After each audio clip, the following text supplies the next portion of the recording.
ब्रेकनंतर बुलेटिनमध्ये पुन्हा एकदा स्वागत। एक महत्त्वाची बातमी आहे। जैसलमेरमध्ये रात्रीच्या ब्लॅकआउट नंतर आज सकाळपासून दुकानं आणि बाजारपेठा या पूर्णपणे उघडलेल्या आहेत। आजच्या डीजेएमओ लेव्हलच्या भारत पाकिस्तानच्या अधिकाऱ्यांच्या बैठकीच्या नंतर जैसलमेर आणि आसपासच्या जिल्ह्यामधील नाईट ब्लॅकआउट संदर्भात निर्णय घेतला जाईल। या सगळ्या संदर्भात आढावा घेतलाय जैसलमेरमधून आमचे प्रतिनिधी प्रवीण मुधळकर यांनी। आपण पाहूयात। राजस्थानच्या जैसलमेरमध्ये आज सोमवारी जनजीवन जे आहे ते सर्वसामान्य झालेलं आहे। या ठिकाणी ब्लॅकआउट हे 4 दिवस करण्यात आलं होतं आणि ब्लॅकआउट नंतर रात्री लोकांना त्रास सहन करावा लागला होता किंवा संपूर्ण लाईट्स जे आहे ते बंद ठेवावे लागत होते आणि दुपारी सुद्धा लॉकडाऊन जे आहे दिवसभर ठेवण्यात आलं होतं। पण आज या ठिकाणी पाहू शकतो आपण की पूर्णपणे जनजीवन असेल ते बाजारपेठा असेल त्या सगळ्या सुरू झालेल्या आहे।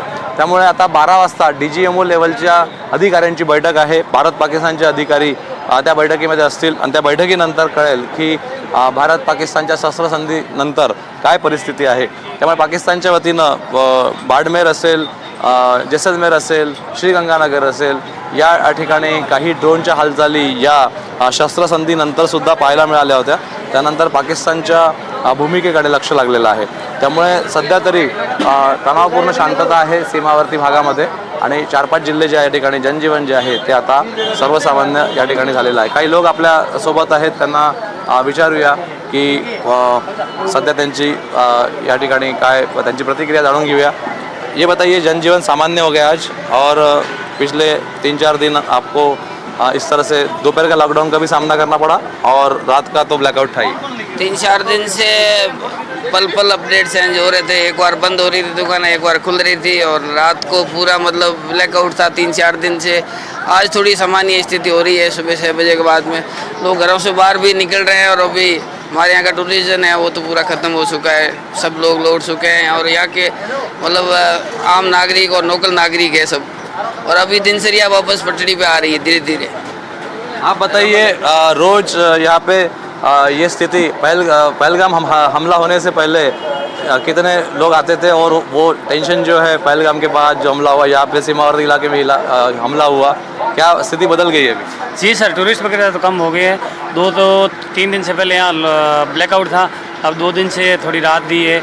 दिन को मार्केट वगैरह खुलते हैं और सेल पहले सामान्य ज़िंदगी हो गई है।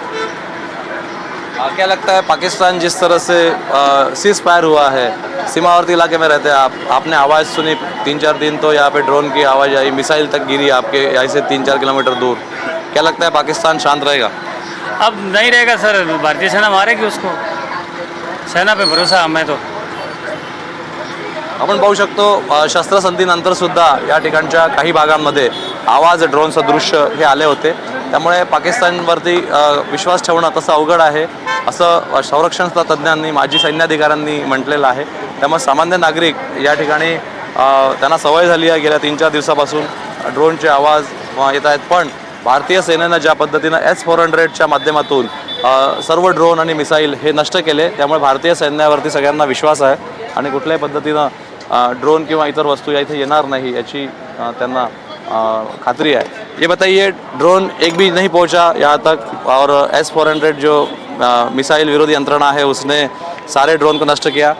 क्या कहेंगे आप? आपको क्या लग रहा है? आपका विश्वास बताइए सेना के प्रति। हमारा सेना के प्रति बहुत अच्छा विश्वास है। सेना हमारी बहुत रक्षा करती है, अच्छा काम करती है सेना। सेना के लिए बहुत बढ़िया चीज़ रहता है। सेना ने एक भी ड्रोन नहीं गिरने दिया है।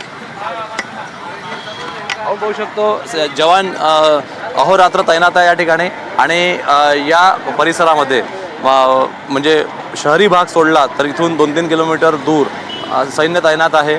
S-400 यंत्रणा असेल किंवा टँक्स असतील, सैन्याची इतर यंत्रणा आहे, त्या सर्व सीमेवरती 1500 किलोमीटरची राजस्थान आणि पाकिस्तानच्या मध्ये भारत पाकिस्तानची सीमा आहे आणि या सीमेवरती जे सगळी यंत्रणा तैनात आहे ती तशीच येणार आहे। 12 वाजताच्या बैठकीनंतर निर्णय घेतला जाईल की पाकिस्तानची भूमिका काय आहे आणि पाकिस्तानने ज्या कुरापती केल्या 2-3 दिवसामध्ये त्या संदर्भात सुद्धा 12 वाजता नंतर अधिकृत सैन्याची प्रतिक्रिया जी आहे ती येऊ शकेल। त्यामुळे जैसलमेर आता सध्या सुरळीत जे कामकाज जे आहे ते सुरू झालेलं आहे। व्हिडिओ जर्नलिस्ट विनय शुक्लासह प्रवीण मुधळकर, NDTV मराठी, जैसलमेर।